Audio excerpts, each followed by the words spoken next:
วัสดีครูคันเท่ามังกรค่ำมันถือหมูแต้มใส่เสือผู้ที่เบิดสี่โตวแหละมือนี้เป็นโตวที่สี่แต้มผู้ที่ไล่เบิดหลังแหละจากแม่นหมูอยู่ห้องแต้มบ่ละว่าอยู่ไส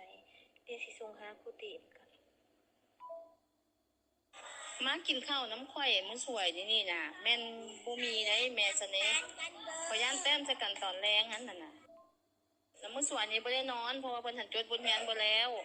แล้วข่อยจะย่างขึ้นไปเบิ่งเพิ่นว่าบ่แล้วคันบ่แล้วลูกจดให้มันแล้วเด้อคันแล้วไว้แล้วไปนอนเพิ่นก็ว่าโดยแล้วบ่แล้วพอดีฮอดโมงเข้าห้องก่อนแล้วมันผู้นางอยู่ทางหลังแต้มมันอ๋อนี่เขาเฮ็ดหยังแฮ่งเสยอยู่เด้เพิ่นหั่นก็มื้ออื่นแล้วเขาสิถามเบิ่งให้ดอกแล้วเขาสิขึ้นไปแล้วเขาสิไปถามเบิ่งให้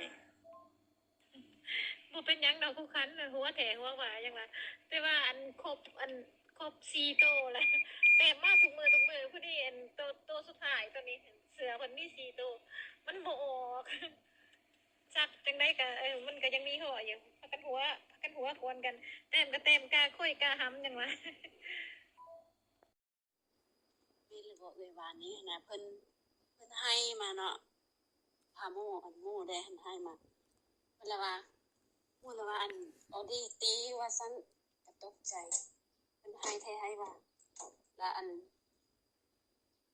แล้วพาเพิ่นไปถามออดีแล้วว่าบ่ได้ตีว่าซั่นหมู่ก็ว่าบ่ได้ตีอันหมู่อยู่หน่วย4นำกันหั่นเขาละอนามัยห้องเพิ่นละว่า อันสแน็กมาอนามัยห้องสิแม่นอันคือสิแม่นเขาเว้าอันบ่ดีให้เพิ่นหั่นแหละแล้วเพิ่นละบ่มาอนามัยเอิ้นสแน็กมาอนามัยห้องอนามัยสแน็กละบ่ยอมมาอนามัยว่าซั่นถามแล้วบ่ได้ถามเอาดิก็ว่าบ่ได้ตีว่าซั่นยิงก้มก็ว่าเราบ่ได้ตีว่าซั่นก็เลยว่าฝ่าวไปรวมแน่ก็เลยว่าดีกันซะเนาะสเด็กก็บ่ต้องให้ว่าซั่นอันนี้ก็บ่สาวให้ว่าซั่นก็เลยมารวมมื้อวานหั่น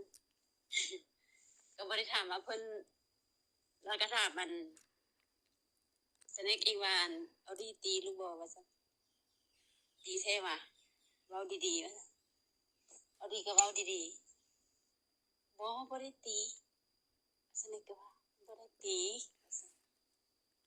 ก็เลยบ่ได้ถามคันบ่ได้ตีแล้วบ่ให้เนาะก็เลยมารวมมื้อวานหั่นนะ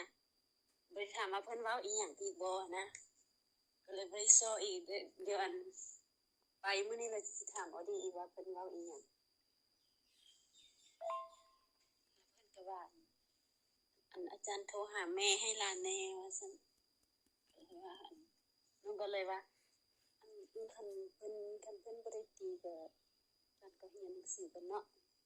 อีกจักหน่อยแม่จะมารับเนาะแล้วเพิ่นก็ว่าโดยว่าซั่นแล้วก็เลยไปรวมอัน